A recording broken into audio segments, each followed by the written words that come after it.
What's up guys, Nintendo Enthusiast here. So we've been playing Shin Megami Tensei 3 Nocturne HD Remaster for Nintendo Switch recently, and today we're excited to finally talk about it. However, today we're only allowed to talk about just the first few hours, but luckily we can probably answer a lot of the questions you have with this preview. Without further ado, let's jump on in. If you didn't play the original SMT3 but you did play SMT4, they are extremely similar experiences. The game begins with the apocalypse destruction of the world, and Tokyo is reborn as a small sphere filled with demons and the souls of deceased humanity. You would think that that would mean the narrative is really dense, but the opening hours actually offer very little story. At the start, you name your silent protagonist, a couple of his friends, and your teacher, whom the game emphasizes the fact that she's really hot for some reason. But you don't really get to watch any of them react to the end of the world. Everyone just sort of accepts it, which is pretty weird. The new voice acting, which comes in English and Japanese, fits nicely though, and there are options for French, German, Italian, and Spanish subtitles. Atlus says the localization has been refreshed as well. Visually, the difference between this HD remaster and the original is night and day. All of the backgrounds and 3D models have been completely remastered in HD, and it's totally obvious. That's not to say the game is beautiful by today's standards though. The dungeons and the world map are still a little drab, but the character models look great in a way never thought possible on PlayStation 2. Likewise, everything seems pretty crisp overall, whether playing docked or handheld on Nintendo Switch. The frame rate has some hiccups here and there, but it's nothing that hinders the experience. The core gameplay of Shin Megami Tensei 3 HD feels oppressive by design. Almost all locations feel like mazes, and random battles occur almost everywhere, even in town areas. There's a sense of constant danger as a result. Battles are turn-based and use what's called a press-turn battle system, where successes are rewarded and failures are punished.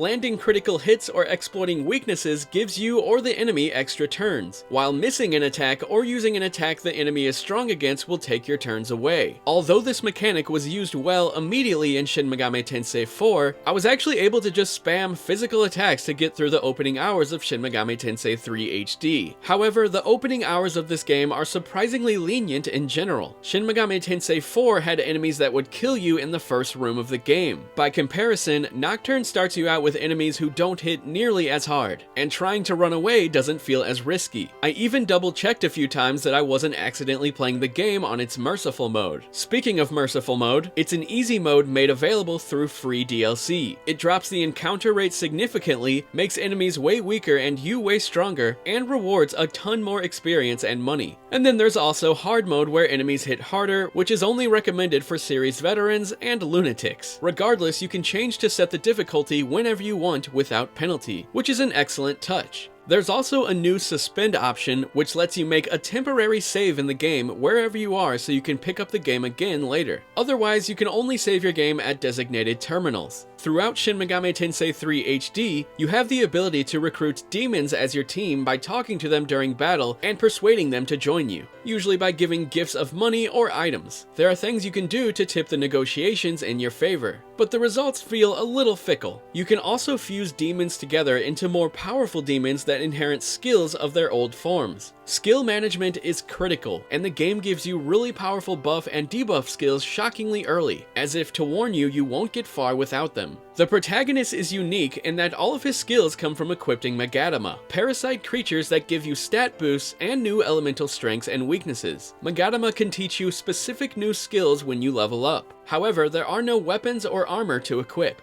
Notably, Shin Megami Tensei 3 Nocturne HD Remaster features the character Raidu from Atlus's Devil Summoner, which is the first time he's been available in the game in the West. However, the optional $10 Maniacs Pack DLC, which is also included in the Deluxe Edition, will bring Dante from Devil May Cry back into the game in Raidu's stead. And that's the version I've been playing. He only makes an ever so brief appearance on camera in the opening hours though. Ultimately, as far as the opening hours of the game go, my only major complaint is how clunky its menu interface is across the board. For instance, when you're looking at your character's stats, you can't check what their skills do. You actually have to go to the skills menu, which can be annoying, and this is even true in part when you're fusing monsters. Likewise, the way the battle menu is organized just feels needlessly weird and inconvenient, and even the Atlus PR person felt the need to remind us of the button inputs required to talk to demons during battle. And lastly, when Shin Megami Tensei 3 Nocturne HD Remastered releases in the West on May 25th, it will include the 1.02 and 1.03 patches previously released in Japan. But so far, the game is shaping up to be everything fans and RPG purists could hope for, with just a few nagging issues remaining from the PS2 days. But be sure to hit that subscribe button if you want to see our full review of the game next month. If you enjoyed this video, hit that thumbs up. If you didn't, hit that thumbs down. Thanks a lot for watching, and I will talk to you guys later. See ya.